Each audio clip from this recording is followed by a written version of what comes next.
We find a major issue with the Atoto F7. Well, I don't know whether it's all of the Atoto head units, but definitely with the F7 WE. Keep watching. We're going to install it. We're going to see what features it is. We're going to see what the major issue is, and we might just have a fix for it too.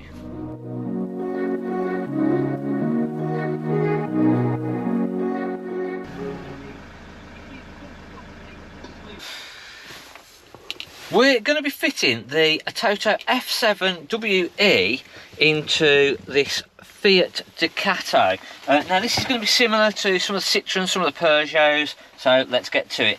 If you've got the single head unit still, so the single DIN unit, and it's not already been replaced to a double DIN, have a look at the link popping up in the top screen now, and that'll show you how to swap from a single DIN unit to this double DIN unit. So we'll remove the old unit. So with the old head unit now removed and we've got our wiring, the Atotos come with a few sets of wiring, and basically we've got a connector A, which in most instances is going to be the one that we use. If that we find that we're not either getting the power turned off to the head unit when we shut everything off, so we turn the engine off and leave the vehicle, if we've still got the power and the head unit is still on, we might need to swap over to the connector B, but in most instances connector A is going to be the one that we're going to use. Now they come with these fittings, so it's literally just plug straight back into the original connectors on the vehicle. We do have our own little Wi-Fi antenna, or antenna, yeah.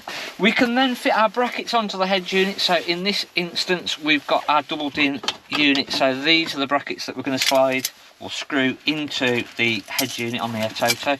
If you'd got a smaller unit and you just needed to fix in, it does come with brackets for a slightly smaller fitting as well, so you have got the best of both worlds there.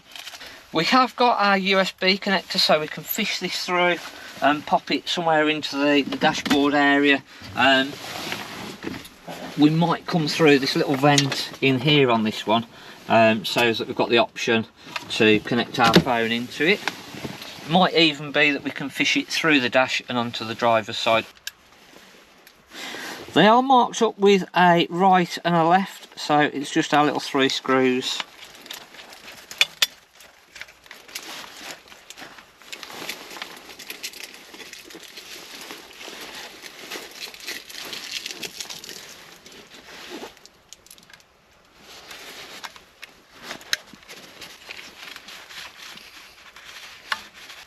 So we've now got our brackets either side fitted on.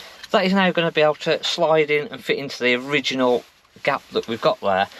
It's just a case now of connecting up our existing wiring with the connections. We have got lots of different inputs here, so we've got camera inputs and all the different ones here. We can put our microphone in, so our existing microphone can just go straight in because that's already fitted in. The kit does come with a new microphone, so if you've not already got one, and then obviously the new Wi-Fi antenna as well, so we'll pop that in. We have also got the additional reversing camera, so we'll do a separate video on fitting this one. So first we're going to just connect this up and just make sure that our wiring loom that we've got here is working correctly, and that everything is doing what it should be doing. So we'll connect up our antenna.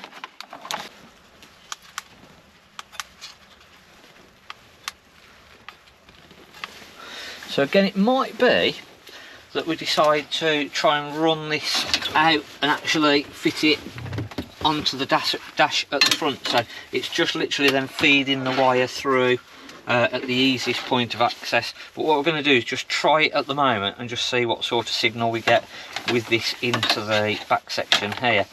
So let's connect up our main connector, make sure that that clicks in, and then what we'll do is just actually test it first, just make sure all of our wiring is working and doing what it should be doing.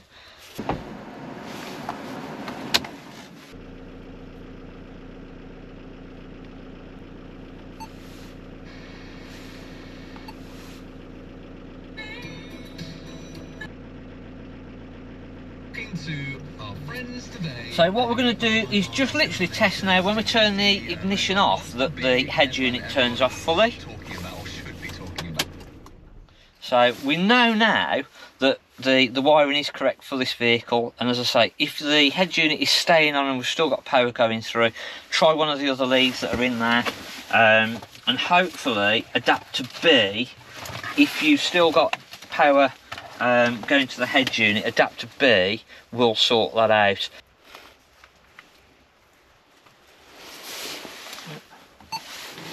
Yep, there.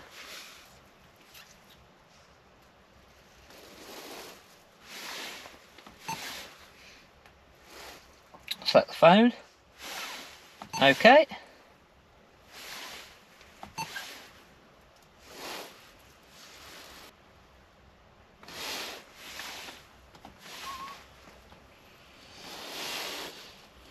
Oh, look at that! Oh, look at that.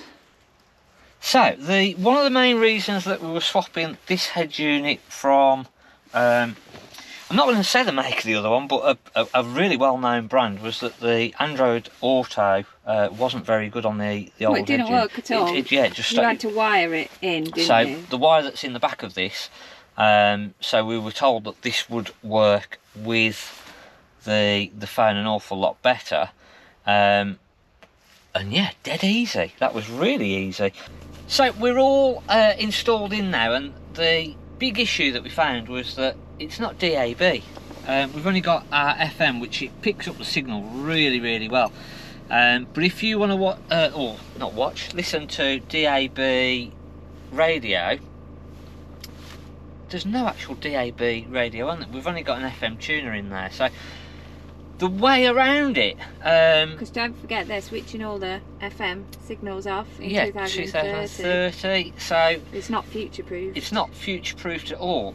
But crazy enough, we'd still buy this. I think they're really good value for money, and here's why and how to get around it.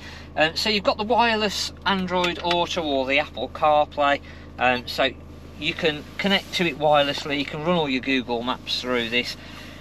And if you want DAB radio, you can download tuning radio on your phone, and then have your DAB radio running through your phone, through the Android or the CarPlay, listen to it on there. So there is ways around it. And I think value for money is very good. But also you can swap back into your maps and it will still play radio from Android Auto, if we've got the radio playing now, so you've got your radio going, and then you want your sat nav on, you can still run both. So it does what it needs to do. Just probably just a bit of jiggling it's just a bit of jiggling around. But I think 170 quid these are on offer for at the minute if you get in quick. Normally about 200, just over £200. But yeah, really good little head unit, to be fair. You've got lots of inputs in there. I think when you compare this to others, we swapped to this from a bigger brand, because basically the Android Auto wasn't working properly without having to plug in. The nice thing is here, you can screen mirror, watch videos on here if you don't want the maps. So if you've got passengers that want to watch things as you're going along or whatever, you've got the option. You can get around the DAB, as I say, with the radio, and I would definitely buy this. They sent us this for free to try and do a little review on, just fit it, see what it was like, because they knew that we'd had an issue with the Android Auto wireless sort of a thing, and it does what it needs to do on that sense. Just the DAB radio, if we weren't connected to the phone, that would let it down. But 99% of the time we've got the phone, so it's not really a big issue. But it would just be nice to see the next lot of models coming out with DAB in there, but with that then putting the price up and making it, I don't know, only you can decide. But hand in my pocket, I would buy this. It does what it needs to do. It's got some really good features on there. We can put, on some of the other models, we can put forward facing camera into there, the rear view camera into there as well, and that's a really good feature for moving into the future. So it was dead easy to fit.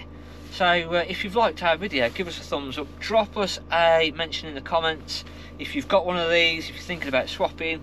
Hopefully it's helped you, and thanks for watching. I'm Mark at the Caravan Place.